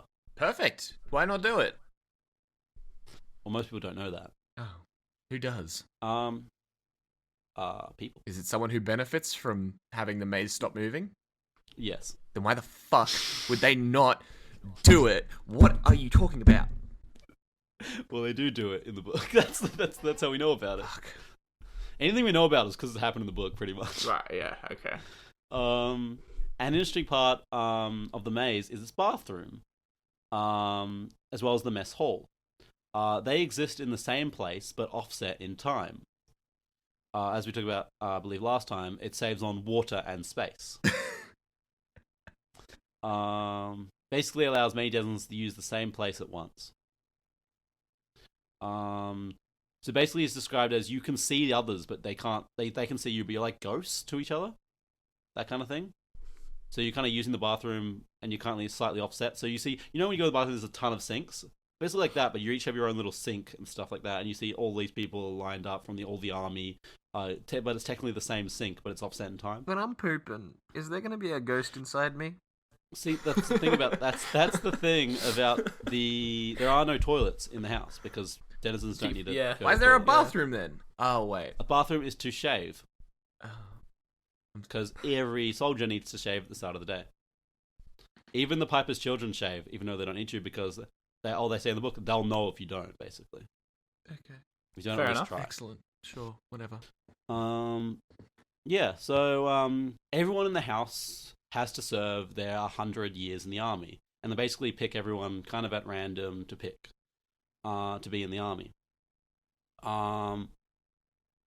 The best temporary soldiers are actually turned out to be the Piper's children because they're the best able to adapt to different situations, whereas most denizens struggle to adapt to the army because they're so used to their other job because they're made for that. Yeah.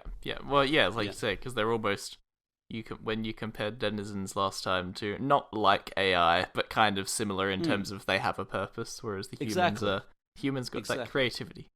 Exactly. So that's why the Piper's children are actually shown as good warriors in some aspects. So they're usually good officers because they're good at thinking around the box and giving orders, but they're not usually as good as soldiers because they're a lot what's the word? Fragile. A lot less fragile compared to the one slice will kill them instead of one slice to a denizen. It's just like a scratch. Yeah. So there's I'm just picturing all these armies of like tiny 12-year-olds of like yeah, exactly. Isn't it great? Isn't that great? and then the soldiers are like 6 times the height of them. Oh yeah, they're like 6-7 feet tall. Yeah, it's great. So that leads us to the trustee. Sir Thursday. So Sir Thursday, he's a sir. Sir Thursday, unlike most superior denizens, is neither tall nor handsome. Oh, that's really shit. He actually looks quite ordinary and plain, and wears an ordinary private uniform with just his rank on it, unlike fancy uniforms that his other higher ranks wear. This represents basically his dedication to be a good soldier and set an example for the lower people. He's pride, isn't he? Yeah. He's pride. No, he's not. It can't be pride. If he was pride, he'd be doing the opposite of what he's doing. He's the opposite of pride. Yes. He's basically the ideal soldier. He's wrath. Okay. He's an angry man. Yeah. Yes. Point to guy. There you go. Though, as you said, he's even though he's small and not so handsome, he's incredibly strong and talented with a sword. Sir Thursday is afflicted with wrath. Yes. This leaves him with no patience or degree of failure, causing him to frequently demote denizens that fail him. Though he does have strict rules of honor as a commander of the army, which mean he cannot harm lower officers, officers lower than him, or kill them. Even though he does have a violent streak where he beats his dawn, noon, and dusk, who all wear black eyes and wounds from that. Aw, that's because he gets so absolutely disgusting. It's not great. He reports to Superior Saturday and Lord Sunday as his superiors, respecting only those stronger than him. Uniquely, he doesn't see Lady Friday, who is technically above him in precedence, but because she doesn't really have power, like the other two, he doesn't really respect her. Okay. His dawn, noon, and dusk are all marshals in the army. They are all very loyal to Thursday, but are more loyal to the army. So they all stand by his side even though he beats them. But when it comes to Sir Thursday, he breaks some of the rules of the army. They actually help Arthur hold him down while he takes the key. Oh, okay. They are all extremely good at swordplay, and basically, all three of them. It takes all three of them to hold off Sir Thursday when he tries to kill Arthur with the fourth key. Okay. Okay. He basically at this point, Arthur does have 3 keys though, so he's pretty strong. So he actually doesn't. Uniquely. When we get to here, we'll get to that in the story. But the reason he doesn't, because there's a thing about the army. Every he's already given up the 2 keys to the will. Yeah. And the third key, he's like, I want to keep this because people are going to attack me. He literally says that. He's like, I want to keep this. People are going to keep attacking me. I want to keep the key. And it's like, fair enough. Yeah. But he gives it up when they say anything personal is given to is given to army property when they join the army if they take anything with them. So basically, if he had the key, he'd have to give it to Sir Thursday. Right, which would be a big bad here. Exactly. He'd have to give the key to Sir Thursday to serve in the army. Okay. And Sir Thursday would then be Power of the Border Sea and stuff like that. Yeah, okay. So the key. The fourth key takes the form of a marshal's baton. White and glowing green wrapped in golden leaves. It takes the form of a sword when the wielder wishes. This takes the form of a broadsword for Sir Thursday and a rapier for Arthur. The only unique power really associated with this key is the if you wield the fourth key, you control the army of the architect. So it's not a unique power in such, but you're in charge of the army. So you get That's everyone a pretty under good. That's a pretty good power. It is pretty good. It's not really a power so much as like a permission. Privilege. Yeah, that'll do. Privilege. The fourth key reflects the wrath of Sir Thursday, as is a baton which is used to beat people. Yeah, so that's kind of that in that kind of sense. That's pretty clear. Yeah. So the fourth part of the will takes the form of a snake, which Sir Thursday keeps wrapped around the baton itself. So he keeps it by his side at all times. When he's not using the key, he actually transfers the key into a small badge that he wears on his hat, which is basically the badge of a sword with a snake wrapped around it. Yeah. So instead of putting it anywhere so he can't see it, he keeps it by him at all times so no one can steal it. Yeah, I mean, makes sense. Yeah. It is actually able to free itself when Arthur distracts him by making Sir Thursday extremely mad. When he gets extremely mad, he's distracted enough for the snake to actually free itself from the key. This part of the will represents the virtue of justice and is obsessed with it. Both wanting to trial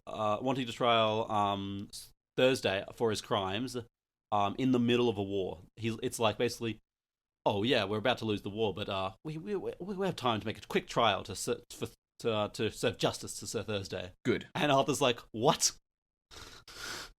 Fair. It can spit both poison and acid depending on what it wants to do. It is basically the start of kind of where the will begins to become more powerful, and Arthur struggles to basically subdue it. It starts to not listen to Arthur as much at this point. So that's basically the will. There's not much known about its personality, but basically when it joins with Dame Primus, she gets a little obsessed with justice and righting wrongs and stuff like that. So basically, in the Great Maze, they open all 4 gates, which is something never done before in the army, to make a real test. These orders come from the top, so these come from Saturday. Gives the orders to Sir Thursday to open all 4 gates, which is basically real dangerous because that'd be more than they've ever had before. Arthur basically attempts to lead to the secondary realms with the third key, so he can just he said I'm going to check if everyone's okay, and then I'm going to come back and do all you want. But he can't because there is an evil Nithling in his place. He's also discovered that Mr. Monday and Grim Tuesday have been killed by assassins. Oh, Jesus. Mr. Monday was killed by a sorceress assassin. I believe it stabbed him in the back or something like that. And Grim Tuesday was pushed off the pit. So Monday, Tuesday, and Wednesday are all dead now. All dead. Jesus. Monday, Tuesday, and Wednesday, all dead. Arthur begins to realize that the keys are changing him, and he asks Dr. Smandos to show him how it's affecting him, and he shows that he's infected 4/10 infected by magic. And the doctor basically predicts that when he gets 6/10 or beyond, he will be changed into a denizen forever. So that means he can't go back to the mortal's place, right? Exactly. Oh, right. I was like, that doesn't sound too bad. You get high heels and get to be really hot. He can never go back, No. basically. He Yeah. can go home. So basically he wants to use the keys as little as possible, which is a key thing around them. But when he does use them, only when he needs it, you know? Yeah. So he is then forced to stay, but he is tricked by he basically goes to drink from a glass, and in the glass is the small coin, and if you take the coin, you have taken the army of the architect. It's a weird thing that when he picks up the coin, he's like, okay, and then he's like, oh, you have to go. And it's never, because Sir Thursday actually said he didn't actually know Arthur was in the army, but it's more hinted that Saturday set this up. Right, yeah, okay. Saturday set this up to get him in the army.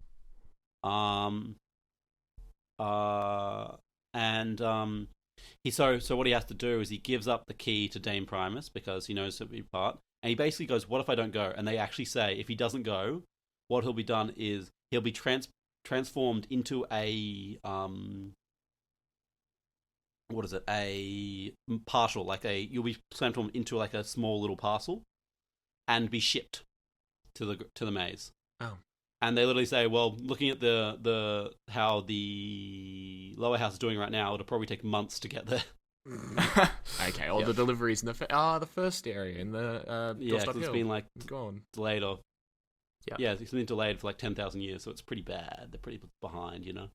So then he goes to train. He basically goes to start his training, and in a few days he is forced to be washed between the ears, and he forgets who he is.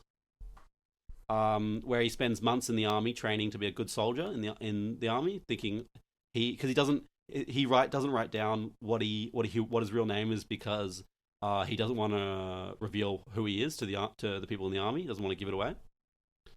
So he forgets actually who he is, but then is forced to go on a mission with Sir Thursday, and on this mission he remembers who he is. And it is discovered that the Piper has come back from nothing when he was cast in there 700 years ago, with an army of new Nithlings. Oh no! To take over the house, and these new Nithlings are much closer to humans than denizens. They are very tough, like denizens, but have creativity. And to quote one of them, they just want to farm. They want to do farming. They want to be soldiers. They just want to farm. But they're in the Piper's debt because he created them, so they must fight for him. They have an honor duty to fight for him. So yeah, it's interesting. They're kind of half human, half denizens. They're not perfect, so they're described as basically most of them are actually, because usually Nethlings are like monsters. They're kind of like half lizard, half this, half that. Whereas there's like, wow, the Nethlings are like mostly humanoid. Mostly they might have like a second head or a third arm, but it's mostly like humanoid. No more nothing lizards. No more nothing lizards. No. It's okay, guy. There's one humanoid lizard. Yeah. So the Piper's children sent on this mission are captured by the Piper. But Sir Thursday, but Arthur manages to get the key from Sir Thursday. Then he's imprisoned. Additionally, while this is happening, that imposter on Earth, Arthur's friend manages to destroy the imposter on Earth. Destroy how? I'll have to go into details, but so basically, how the creature was created was it was created using a pocket of Arthur, which is kept close to his heart, so it's something close to him, which was stolen in the first book. It's like a small, literally it's like a page thing. Oh, they ripped the pocket off me, and it's not mentioned until this book. So the little pocket was ripped off him, and they used that to create this Nithling, which looks just like him. And it basically goes around. If it touches you, and it gives you this grey mold on you. And basically, after a few hours, you just lose control of your entire body, and then you become servant to him. He can read all your thoughts, and he can basically control you completely. Creepy. Yeah, it's not great. So what Leaf does, Leaf has to go and find the page, and basically gives it to someone who gets into the house, who gives it to Arthur, who throws it into nothing. Okay. Yeah. And so basically, Leaf is one of his real world friends then. Yeah, so she's actually introduced in the earlier books, and she helps him. She actually, it wasn't really important, so I didn't really describe it, but in the Border Sea, in Wednesday's book, she's kind of heard about Arthur's adventures. She wants to go on an adventure with him, so she stays in the hospital room while they go and she gets taken. And because she's not Arthur, she gets taken accidentally by the ship that was supposed to pick Arthur up, and she has to serve as basically a ship hand, nearly a slave on a ship for 6 months of her life. Hey, listen. Oh, that's fun. She want to go on an adventure, she fucking got it. And she goes back and say, "I'm never doing that again." Literally, at the start of the book, she says, "What's the quote's like?" She's like, "You," and Arthur's like, "You do not want to go on these adventures," and it's like, "They're not adventures," and it's like, "Yeah, sure they are. If you died, it'd be a tragedy, but you survived, so it's an adventure." It's like hearing stories from like a retail worker, and it's like, haha, I had this funny customer and this funny thing and this sort of thing. It's like, oh, that sounds like a cool workplace. It's like, no, it's stop. not. Yeah, exactly. Yeah, she basically was scarred by that. Yeah. But she didn't really want to get involved, but she kind of went, "Oh, Arthur can't do it. I'm the only one who can. I'll do it." Otherwise, she'd take, like, the Nithling will literally take over the entire world. Good on him. because he can just touch anyone, and then they has their brain. Yeah. And there's a weird thing about, because there's a quarantine, because they realize the mold, and they quarantine it. He literally, to keep the quarantine down, he sends people out he's controlled into the streets, so they're killed. Literally, so they walk towards the military who have like locked down the hospital. There's a whole thing about there's a bunch of laws in this world because of pandemics that have happened in the past. There's huge laws in this world that gives the government huge control over the country during epidemics. And so literally they walk out of the building and they're told don't walk out, you'll be killed. And he walks them out and kills them just so the quarantine's kept down. It's a huge thing, but that's like stage 7. Yeah, it's not great. And it's pretty dark in the books. Plague's actually a referring thing in the books. They come back a few times. So anyway, the maze. Yeah. So basically, he's imprisoned, and Lee's friend manages to destroy the imposter in the secondary realms. Arthur manages to defeat the Piper. He defeats the Piper's army through the Will spits acid into his mouth, because the Piper isn't actually, because what happened to the Piper, she was thrown into nothing. He doesn't really have a physical form. He's mostly a spirit that's on the left, and he wears like a mask on his face, because his face is just all that's left of him is kind of like one half of a face. That's very creepy. So he wears a mask, yeah, and kind of uses the flute through the mask. I don't know really how he uses it, but still, I guess he has to have lips, I guess. But he's kind of more spirit than not because of what happened to him. But they managed to defeat the Piper and send them back using from reinforcements from the lower house, the Far Reaches, and the Border Sea. And it's really cool to see all the characters from all the books come, and it's like the Avengers moment where they all appear and they all help. Nice. And Dame Primus comes with 3 keys and just marches onto the battlefield, destroying like hundreds of them in like 2 seconds. Is Dame Primus cool, or is she nasty?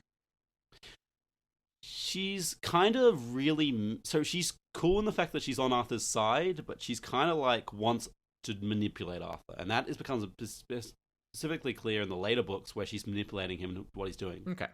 There's a moment in like... I can't remember which... I think it's either this book or the next one where he basically goes... Arthur... Because she has they both stand in the chair. She's way taller than Arthur, but they both have a chair, and her chair is slightly shorter than Arthur's. Kind of represents that thinks she's better. And everyone who thinks, like, for example, like, someone walks in and goes straight to Dame Primus because she sees she's the tallest person in the room and goes to talk to her instead of Arthur. But basically, she is Arthur's steward, but she kind of wants to be in charge. Yeah. And there's a moment where... she's on his side, but it's less that she's on his side and more they just both happen to want the same thing at this point in time. Yeah. Okay. Well, to be fair, the Will is telling Arthur what he wants. Yeah. Well, Arthur didn't ask for this. But there's a point where Arthur is like, if I say, she's like, the Will and Arthur they're both staring each other down on something. And he basically said, if he gives in at this moment, he will give in to the Will and never be able to say anything against him again. Like, it's like literally a slight hesitation. Like, he will have given up, and just listen to the Will. Like, it's that kind of will. You got to have the Will has a strong will, you know. Yeah, of course. Yeah, for sure. Dame Primus, it's kind of they have a kind of a battle of wills between them, which is interesting. Yeah. She's definitely an interesting character that develops throughout the books, and it's a lot of mystery. And it's like, what does she actually want here? Yeah. Yeah, interesting. So the end of the book, we find out that Arthur is now a 1/2 denizen. So he only needs 1 more 10th, and he will become full denizen. And additionally, Lee, in an epilogue, Leaf gets returned to the normal world, but she gets kidnapped by Lady Friday. And that's basically the ending of that book. There aren't any main points. So yeah, that's basically where we're going to leave this part of the podcast. So we've gone over the first 4 sections. I didn't expect this to be dragged into a 3-episode thing, to be honest, but I probably went way too in-depth into this world. And you take detailed notes, we're going to sit here and listen to them and bully you about the rats. And bully the crap out of it. Just bully the rats. Great. but yeah, next time we will talk about the last three: the middle house, the upper house, and the improbable gardens. Incomparable gardens. Come on, man. Come on. Incomparable gardens. Sorry, Yeah. I'm thinking of the improbables here. But and then we'll just have an overview of the book and a lot of the references we'll talk about, and then we'll just talk about like what we think of the world and stuff like that. Sure. Yes. Have we decided on a next? Because obviously this is the next part of Keys to the Kingdom. Have we decided on what the next actual episode's going to be? I believe that was going to be Guy's episode. Is Guy? What you gonna tell us about Guy? Or is that TBA? Well, TBA, and also I thought that we were doing yours first. Well, I guess we'll have to discuss that, and we will update you on. That's a good. We'll update you on Facebook and Twitter. For sure. Plug that. Find out there. But yeah, no. I promise that my next topic will be one episode. I promise that. No, my first topic's probably going to be a lot shorter than the episodes that we've had thus far, just because I prefer a lot of books that are sort of condensed worlds. It's a lot more about the characters than that, but they still have very interesting dynamics and stuff like that. So I'll probably be heading into something maybe like Mirror Escape or Ready Player One. So we'll have a look at those. Awesome! Nice. I'm excited. You should be. Sounds fun. Yes, thank you all for listening then. And good night. Have a good night. Bye. Bye. Thank you for listening to Living by the Law. If you enjoyed our podcast, please leave us a review on iTunes and tell your friends. Also, follow us on Facebook and Twitter at Living by the Law to keep updated on all the latest about our podcast. We have been, and always will be, living by the law. Thank you for your company, and good night.